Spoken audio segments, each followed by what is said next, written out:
I'm gonna get in trouble for this video. Be yourself.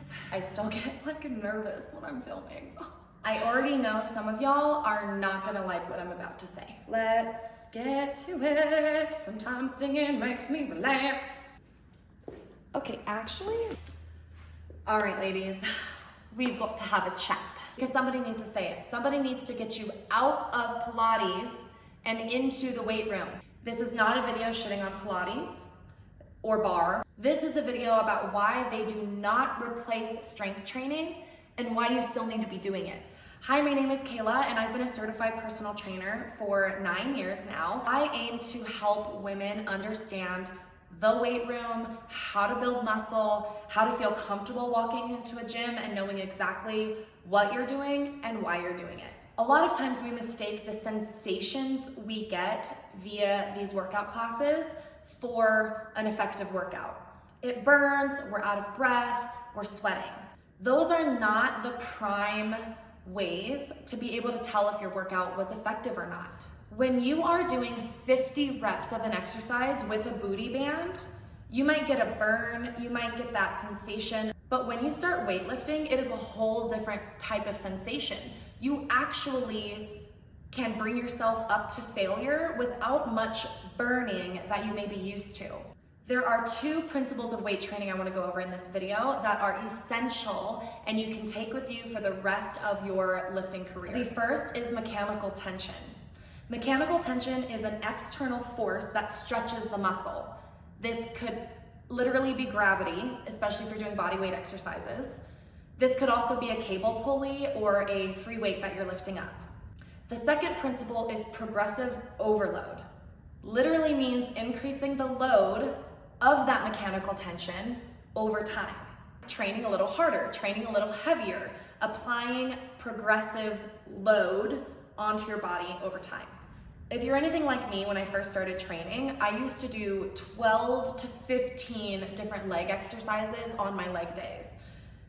And now I ask myself, if I had to do 12 exercises for my legs, how hard were the first 4? If I had to do 8 more exercises in order to feel like I did a complete workout. 4 to 6 exercises per training session is enough because I can understand intensity, progressive overload, how much mechanical tension I need and where I need it in order to see those results.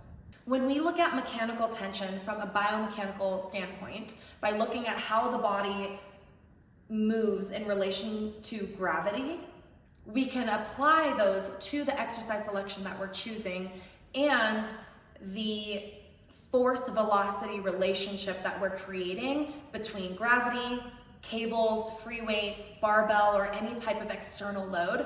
And at first that could be your body weight. This is why being on the stair stepper is not going to grow your booty, because there is not enough mechanical tension. There is not enough of an external force on your glutes, even when you do a little kickback in between each step. There is a place for body weight exercises. They can be a great way to learn how to connect to your body, how to activate that glute initially, or maybe you're just beginning your workout journey and that's all the resistance you can manage is your body weight. That's okay, that's good. And if you're supplementing your weightlifting with those body weight exercises that force you to engage your deep core and stabilize your muscle groups and really engage with every inch of your body during that class, yay.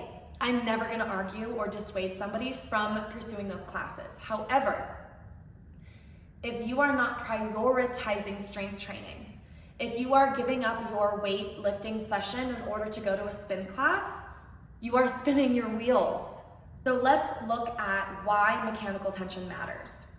When you are at the bottom of your squat, that is actually where your glutes are working the hardest. But most people don't actually feel it in their glutes, they feel it in their quads. So most people might assume, oh, at the top, I need to squeeze my butt cheeks as hard as I can in order to squeeze and activate that muscle. By the way, squeezing at the top of your squat does nothing because there's no tension on that glute muscle. But when you're down below, when you're at the bottom of your squat, you are stretching out the gluteus muscle group under tension, under load. That's what we want. When you are doing a lunge or a step up, you are stretching and working that muscle under load way more effectively than doing a donkey kick or squeezing your butt. Squeezing has nothing to do with the mechanical tension you're placing on the muscle groups. The main driver of hypertrophy, which is muscle growth, which you can't look toned without building muscle, mind you, is progressive overload. And a lot of times we'll grab 10, 15 pound weights and we'll do 20 or 25 reps, or we have to superset it with something in order to make it hard enough because it's not hard enough. When you're used to that burning sensation that you get in some of these classes, weight training feels a little different.